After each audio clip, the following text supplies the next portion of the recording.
Welcome to the Lifted Lifestyle Podcast. This is a call to action to live above limitations that try to disrupt your peace, steal your joy, and limit your access to your best life. I'm Latasha Weatherspoon, the Chief Empowerment Officer of the Lifted Lifestyle and your favorite host. You can find me on all social media at Tasha Spoon and on the Lifted Lifestyle website, which is just that. theliftedlifestyle.com. I'm joined today by my favorite host, Mr. Chaz Bailey. Hello, world. This is Chaz Bailey, the Creative Opportunities. You can find me on Instagram at the Creative Opportunities, on Twitter at Chaz Bailey, and of course our home at theliftedlifestyle.com. Hope everybody's doing good today as I am. How are you? So you doing well today? Yeah, I'm doing pretty good. I have two umbrellas, one in the house and one in the car, so I stay dry. On this rainy Wednesday. Yes. For all of you who are out there in cyber world, I hope that you are doing well and dry as well. We're going to jump right into it. What are you grateful for this week, Mr. Bailey? This week, I'm grateful for, I'm going to steal something from Latasha, my tribe. I'm grateful for my friends and those around me. I heard someone say that you are the sum of all the friends that you have. And so I thought long and hard about it, and it made me think of Snow White. I have more than 7 dwarfs. And they're not really dwarfs. We're all equal, but you got some big friends. They are not dwarves. They're not dwarfs on Mars or something. But just to say that each one of them has a key attribute, whether it's working out. So that'll be my worky outie. If he's not dopey. I have those that are jokey. I have all of that, and all of that compiles to turn into me. And so I'm grateful for them. We've been communicating by text, and so. Jokey, of course, made me laugh. Worky out. He told me to get in the gym. Things like that. So I'm definitely grateful for my friends, aka my tribe, that's around me this week. Wow, that's awesome. I like your friends. I do. Okay. You sure? Yeah, right. I like your friends. That's good. I am grateful this week for another year.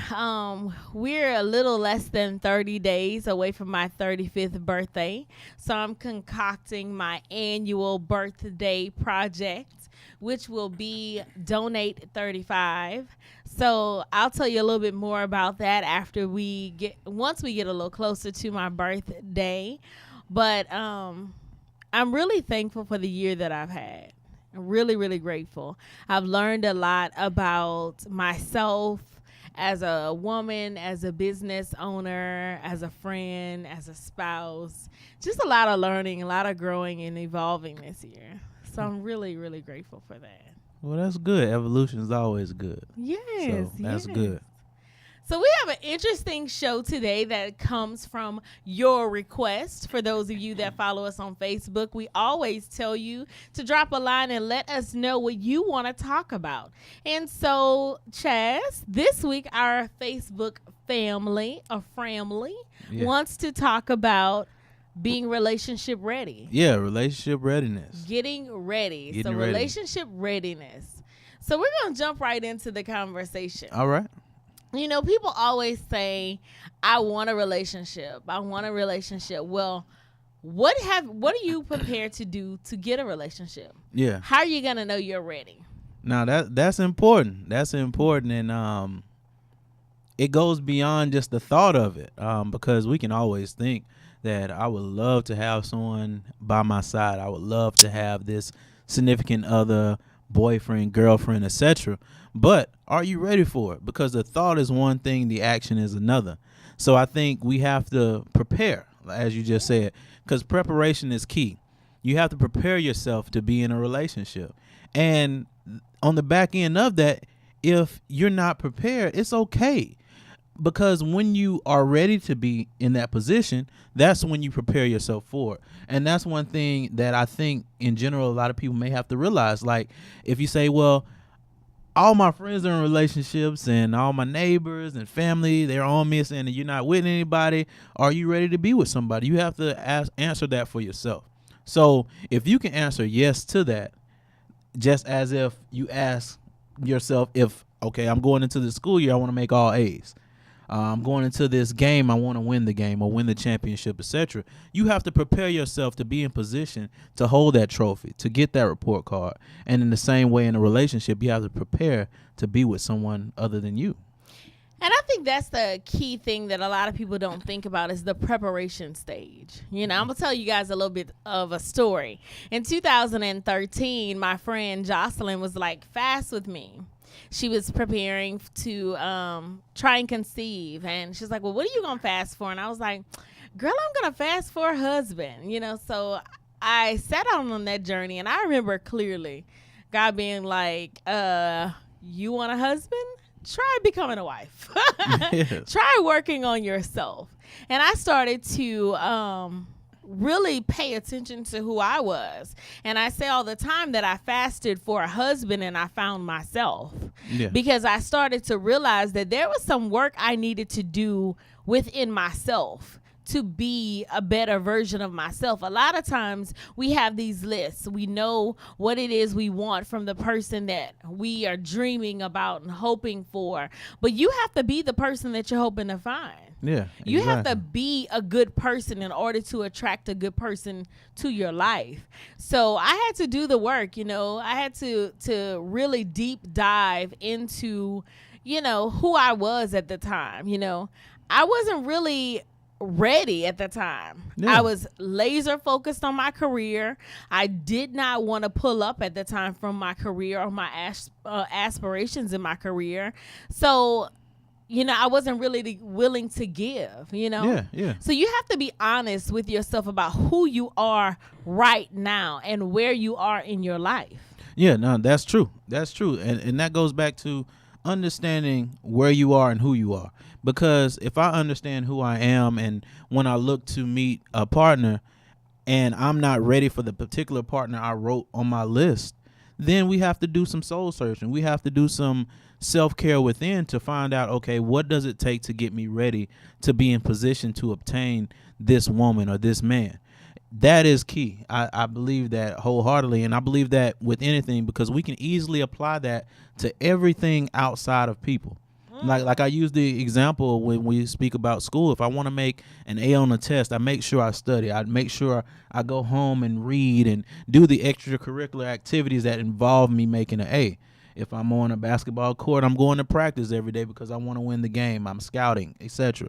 So with a relationship, you have to understand that, okay, if I want this workout-based person, then I can't be in position to bring them down. I have to be in a position to receive that. So whatever your list is of the person you want to receive, you got to be in position to obtain that. Because at the end of the day, if you want to make an A on a test and you say, well, I'm never going to study, chances are going to be very low you make an A on that test or win that game if you don't practice. So I think that is key to put yourself in position and understand who you are, understand where you're at, and what does it take to put you in position to achieve what you want. You know, and among women, the running thing is I want to find my Boaz, you know. But the truth is you can't want to find your Boaz and not want to be Ruth.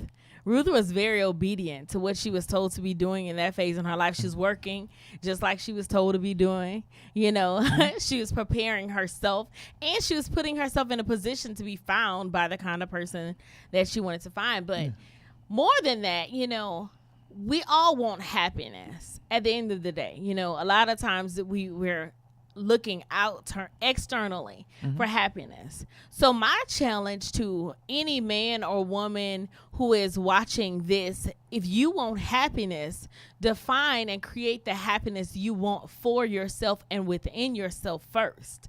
Become a complete person. Yeah. Be happy with the life that you are living and the person that you are, and trust that that will help attract the person that you're with. You can't externalize your happiness. Exactly. So make sure that your pursuit for a spouse, a companion, is not about filling a void. Yeah. Because a lot of times that's how we end up in bad situations for far too long. We're looking for someone to fill us where we feel empty. When the truth is, the only person that can fill you is yourself. Exactly. You know, so do the work to build the life you want to live. Do the work to be happy, to be a whole person. And trust that when two whole people come is when the magic happens. When two whole people come together is when the magic happens. Yeah. You know, so just like you exactly. want to find a whole person, you have to be a whole person. Yeah. You know, you can't look for someone else to come along and hand you your happiness. Exactly. You know, you have to know what happiness is for yourself. You have to know if you want to travel, stop waiting for a spouse to travel. Go and travel. Yeah, exactly. You know, if you want to amass success in your business, work hard at your business right now. Don't wait for someone else to come along as when I get married, I will. Mm-hmm. Oh, when I'm in a relationship, I will. Do those things for yourself now. No, I agree 100%. Because what virtually happens is this: we look at success stories, and sometimes we put ourselves in awkward positions because of society. You may watch the movie; all the movies end with happily ever after. Growing up, we speak to people, and they're going to give you the best sides of their lives, and you say, "Well, I'm missing this," and so sometimes you sit down and you think, "Well, I'm missing out on this. I don't want to be left out. I want to be included." So sometimes inclusion can actually be a negative thing in a sense, because if you're not ready to be included with, you're putting yourself at a disadvantage, and especially when you involve another person. So a lot of times, I was actually speaking to someone today, and I said a relationship is simply an agreement between two like-minded individuals. And so if I'm going to come in agreement with you, I have to be in position or be the person you want to agree with.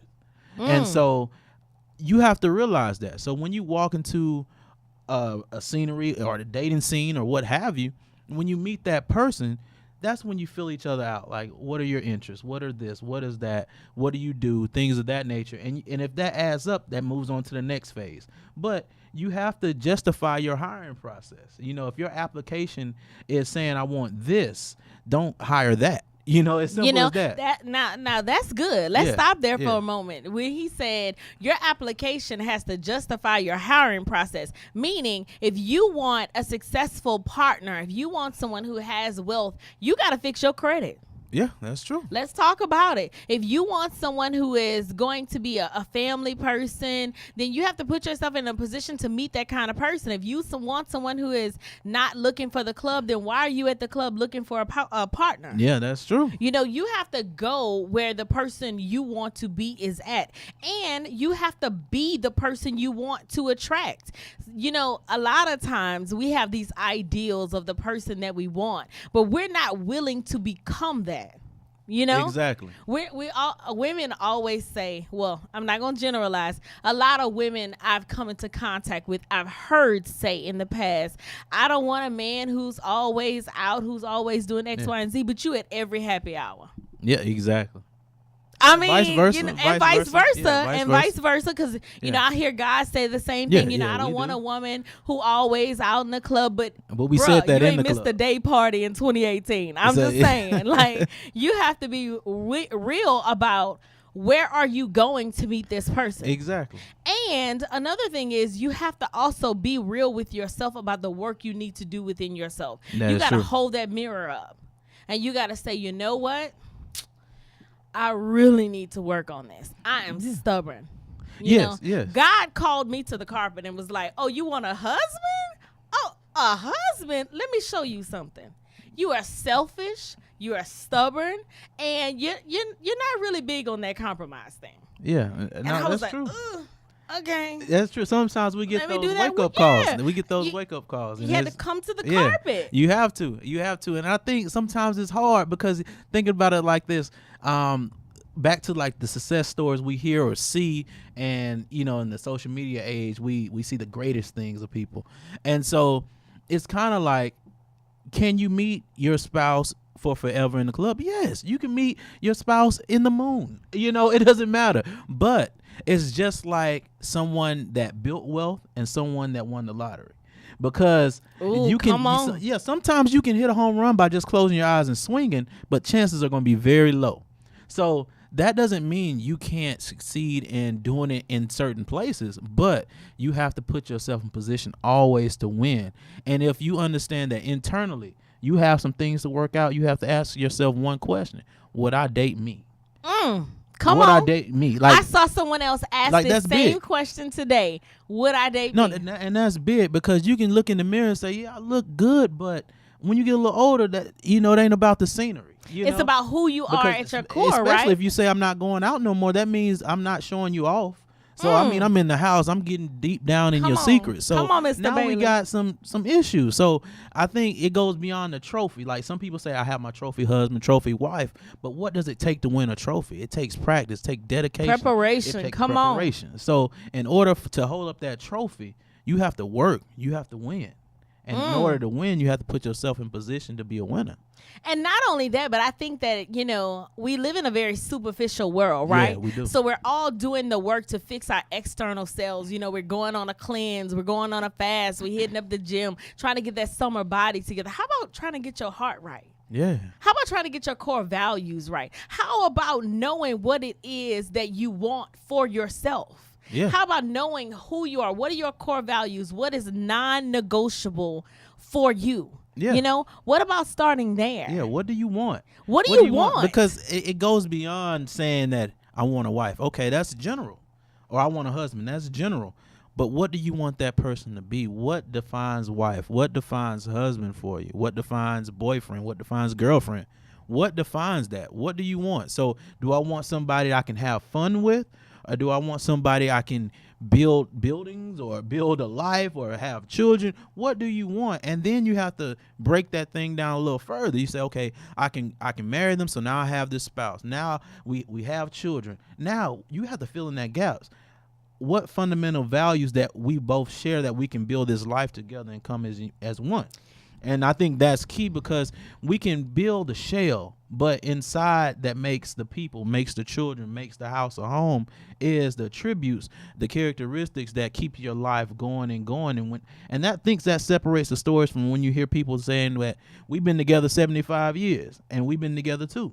Like, you understand that. And it doesn't matter how long you dated a person once you find this person. Yeah, that's true. It doesn't matter, because we met this older couple that dated for 2 months and they've been married for 38 years. Yeah. But they did the work. Yeah. Coming in, they were having those serious conversations up front and early. Yeah, exactly. This is what I want. This is who I am. But I think, Chaz, that comes to another point. You have to be willing to show the best and the worst of who you are to someone you're hoping to build your life with. Exactly. Not only do you have to know what you want and know who you are, you have to be willing to pull the veil back and say, look, this is who I am on good days. This is who I am on bad days. Yeah. No, that's and true. be upfront about that, That's true. And play your role.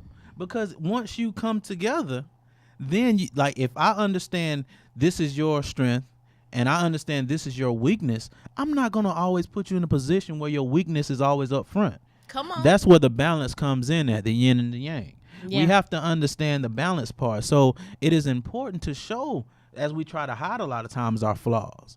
We try to hide our scars, but sometimes your scars are, like you said, it's turning a mess into a mosaic. Yep. Like, that is something big. You're aligning the puzzles, and you say, hey, this is where I came from. I came from a broken path, but it led me to you, and hopefully we can pave this road together. Yeah. And you don't know their story. And then that can be the meeting of the two in the middle, but it can grow from anything. But as long as you know what you want and you go into that, just as I use the analogy with the hiring process, if I know what type of candidate I want, and those of you that have found employment, or those that may be an employer, you know what type of worker you want. And if someone comes in and doesn't fit that mold, you say, I'm sorry, we're still looking. Or not only that, but stop holding space Yes. with people. Stop using people as fillers because you're lonely. Yeah, that is true. Let's be honest. Yeah, that's there true. are a lot of people who have text friends that they got in their phone. People that they only text when they lonely. Oh, yeah. They got people that they only call over when they're lonely. Yeah. They got people that, oh man, my phone is dry. It's Saturday. Let me call so-and-so. You're not really interested in so-and-so.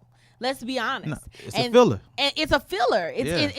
It's filling that space that you're hoping to have occupied by someone who is worthy and waiting for you. But let me tell you the truth. The truth is, as long as you're filling that space, then how can the person you're supposed to be with ever find it? Exactly. Because you are not going to do all the things you need to do to be the best version of yourself because your needs are met. That is true. Think about it. People work hardest when they're hungry.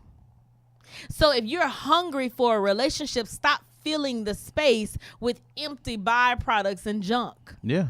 Stop filling that space. Wait. Do the work to harvest and grow something sustaining. You know, and I'm not telling you anything that I didn't do. Yeah. I'm not telling you anything that I don't know firsthand. You know, make a list. Know exactly who you're looking for, what you're waiting for. What do you want? Who do you want? What, not just his superficial, I want him to be 6 foot tall. I want him to be dark skinned. As a matter of fact, write that stuff down last. Start with the heart of the person you want. I want a person who is a reader. I want a person who's a thirst for knowledge. I want a person who is X, Y, and Z, whatever your core values is, whatever you want this person to be at their core, beyond how much money they make, beyond what they look like. I'm talking about the stuff that's going to make you act right. No, no, that's true. That is 100% accurate. And then when you do compile that list, one thing I would advise to remember is that list should not have any outside influence. That list should be based on what you want, because at the end of the day, if you select this person and Chaz told you put this on your list, that's making me happy for you, but not necessarily you happy for yourself. That's good. And so that's something Chaz. we have to remember, because in society, you know, it may be trends. You know what I'm saying? Because I remember, you know, saying it this way, when growing up, we talked about a certain physique was not cool. And now everybody wants it. So if that might be in now, and I tell you to put it on the list, and 20 days later I say, nah, you don't want that. And now you jumped into the relationship and you jumped into this and that and molded yourself around it. You're pleasing everyone but yourself. Outsiders have no authority in your list. And that's big key. too, because a lot of us are writing lists on what we want by what we're conditioned to supposed to want. Or we see someone else with. Or what we see two people who look like they're happy, Yes. and we say, I want that. But let me tell you, the truth is, you don't know what that happiness that's on the outside. You don't know what kind of work they're doing behind those doors. Exactly. You just because they're aesthetically pleasing and they're smiling for the cameras and they Facebook ready, you do not know what it took to be that kind of happy. Yes.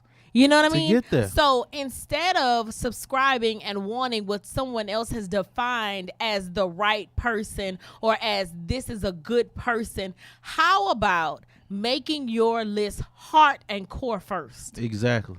And then, you know, I'm not saying don't write, you know, and that you want someone that you're physically attracted to, because that's important too. That's you know, very important. but make sure that they're physically attracted to you and you are attracted to them, and not because, oh, my friend said he wasn't cute. Yeah, exactly. You know what I mean? Exactly. Or he too short. Like my friend said that your friend is lonely. Exactly. Or your friend is married. And unhappy. And unhappy. So it all comes back to what you want, because self-care is making a choice for yourself and living with it and being happy about it. Come on. So that's something that we always have to remember when you're dealing with relationships. You definitely have to understand it comes from a true place from within me. So when someone sees my list, 1 million people can say this is horrible, but I'm happy with it. And I'd rather be one person happy with my list than have, you know, 1 million people contribute to my list and I'd be unhappy. That's the So truth. we have to look at that. We have to definitely pay attention to what we list is based on us and our values. And that way you don't only not hurt someone else, you don't hurt yourself. Because all that will happen if you enter an agreement, which a relationship is, with someone that doesn't fit you, eventually that can fall down. And it all goes back to your happiness. It goes back to you at the end of the day. Being with a person who will make you happy. There is no such thing as a perfect person, but there is a person that is perfect for you. Exactly. But the question is, what are you willing to give in order to get that person. Yeah. Because that's the second side of it. You know, you have to know what it is you want, but then you have to know what it is you're willing to give to be with this person, to keep this person, and to maintain happiness with each other. You know what I mean? Definitely. You got to do the work once you in it. Yeah, once you in it and you've met this person, you just can't go MIA. You know, because you're still building. And that's the part that we kind of overlook. We see the huge skyscrapers, but we're not understanding the breaking ground ceremonies that took place. We're not understanding the labor, the sweat, the blood that it took to build that giant skyscraper. So we have to understand that it comes from a certain place where we need to build on. And if you say, well, I don't want to deal with none of that, I don't want to give it time, I don't want to have these conversations, I don't want to interrupt power because it's about to come on, you know. But it's willing to, what are you willing to sacrifice? What are you willing to give up? Because then you have to weigh all of your options. You have to give that thing leverage. You have to give that relationship a place where to say, okay, you matter more in this space than what I'm doing now, because I'm investing in you. I'm investing my heart. I'm investing my goals, my dreams into you. So once you start doing that, that makes the game second nature. That makes a TV show I don't care about. That makes all of that relative to nothing. But then because it's something you're building on, and I'm willing to invest this. Now, if you're not willing to invest, you may not be ready for that. But don't treat your shareholders like they don't matter. Come on. Because any company you can go through in America, whether they're Fortune 500 or Fortune 1,000,000, they don't want their shareholders sitting there and be like, I'm ignored. Because you have to pay attention to your audience, and your audience is your partner, man, woman. We have to pay attention to that. Come on. And that's where it comes, but it comes from a place of making it about more than you. Exactly. Because it has to be bigger than you. It is. If it isn't bigger than you, you'll never sacrifice. That is true. You'll never sacrifice. You'll never compromise. You'll never put this person above something that you want to do for yourself. Yes, do things that make you happy. But when you enter into a relationship, and as Chad so eloquently put it, an agreement among two people, you agree to the standards of that union. Exactly. You agree to do what's necessary for both people in that union. It becomes then about more than just you. Yeah. It has to be reciprocal, give and take. Yeah. You know, we talk about reciprocity a lot in friendships and in work environments, but we have to also talk about it in our romantic relationships. Yeah, we do. Just like you are taking and withdrawing from the person that you're with, you have to be willing to give. You have to be willing to invest your time, your energy, you know, your value system. You got to be willing to be all in. Yeah. And I think that we live in a culture that is built around immediate gratification. I want it now. Yeah. I want it right now, you know? Exactly. And the truth is, it takes work to growth. develop. Think of a relationship like a garden. You're going to plant the seed, put it in the dirt, cover up the seed. You're not going to see the seed anymore. All you see is dirt. Yeah. But the seed is still there. Yeah. You water the seed and you wait. You water the seed and you wait. The sun comes out, shines on it. Before you know it, there's a little bit of sprout that comes up. That's true. You water it and you wait. You water it and you wait. Then the sprout becomes a branch. You know, you got to keep watering it and waiting. You got to repeat the process and not expect that just because you put a seed in the ground that the tree is going to happen tomorrow. Yeah, you can't go outside that next morning and say, where my oranges at? Yes. You know, because if you do that, you're going to be alone. You're going to be thirsty. And literally. Ooh, literally. So and that's figuratively. And figurative. Like, you're going to be hungry and thirsty. Like, but that's what happens. Something my uncle said, you know, I remember growing up, you come around people, and they say, do you got a little girlfriend yet? Are you dating anyone or anything? And my uncle said this, Uncle Larry, rest his soul. He said, hey, have you found someone you like more than yourself yet? Ooh. And that's the only person I ever heard put it like that. But we have to think about that. Because we can easily say, I love myself. I'm standing on the mountain. I'm doing this for myself. I'm doing all these great things. But am I willing to find someone that I love or like or even want to get to know? Let's start there. Want to get to know to love more than myself or to like more than myself. And that's a big thing we have to pay attention to. Because in order to put ourselves in a position to write that agreement, to prepare ourselves, after we know what we want, we have to sit there and really say, will I find this person that I would like more than myself? Mm. What am I willing to give up? Am I willing to give up my Sundays? Am I willing to give up my TV shows? Am I willing to give up my attitude or my selfishness? And I want to personally say to everyone that is watching, Mr. Bailey gives up some Sundays of Falcons football to entertain me. And I really appreciate that, because if you know him, then you know that Falcons football is a big deal to him. Yeah. You know, and so I appreciate that. No problem. We're going to the Super Bowl this, so you can't have that one. But I put it in advance. Don't I do put that. it in the world. We all going. We live in a house divided because I'm a Saints fan and he's a Falcons fan. Y'all pray for him. Pray for him. Like I said, we're going to the Super Bowl. We're going to rewind this tape back. And so you can't have that Sunday, but it's okay. And so when they don't make it, or worse yet, if they don't make it, we're going to be in God's house. You still ain't getting the Sunday. Because I'm going to need somebody going to have to pray for me. Yes. We have to have them come and lay hands on you. All of that. Gospel recording artist Nikki Berry on the Facebook with us. She gonna have a little prayer for you. I'm going to need all that. Shout out to Facebook. Thank you guys for hanging in there with us on this show and on getting ready, doing the work you need to do to get ready.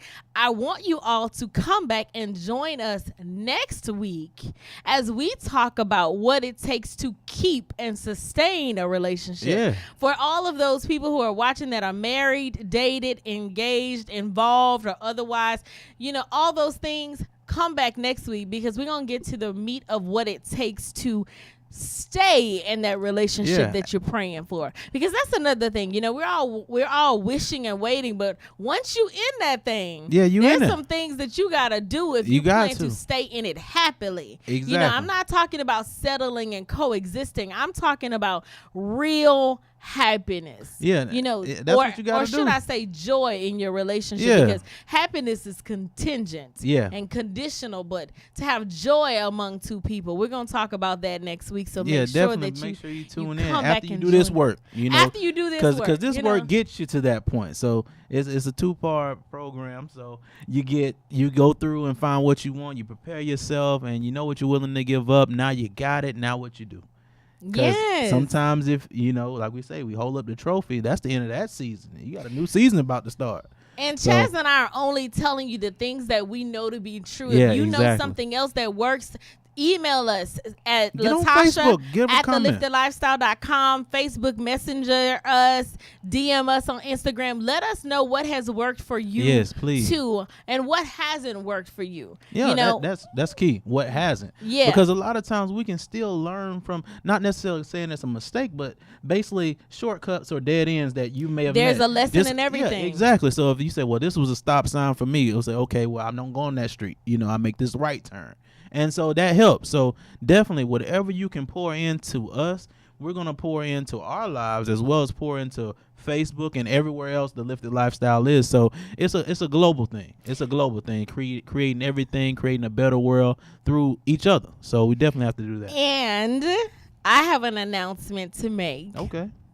So, ladies that are tuned in, this one is for you. As you know, my birthday is fast approaching, and last year we started doing the assembly event as a celebration of that holiday that comes on July 17th.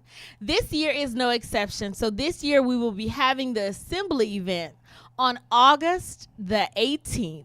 So go ahead, put that date on your calendar, mark it off. The title of this event is The Gathering Ground, a place where women come for restoration and connection. Wow. You do not want to miss this event. The links for the assembly event will open on this Sunday, and there will only be 35 spots. I'm celebrating my 35th birthday, so there will only be 35 spots for this event. So if you plan to attend, my suggestion would be to go ahead and get your ticket as soon as the link is open and bring a friend. But once they're gone, they're gone. I want to keep this event an intimate one so that we can create real bonds and connections among women. The Lifted Lifestyle doesn't just do empowerment events. This isn't just about empowerment. This is about creating lasting connections among women that cultivates community for real. So, that being said, Sunday, theliftedlifestyle.com will have the tickets for the 2018 assembly event, The Gathering Ground. Until next time, I hope that you continue to do the work to be the best version of yourself. And remember to live lifted. See you later.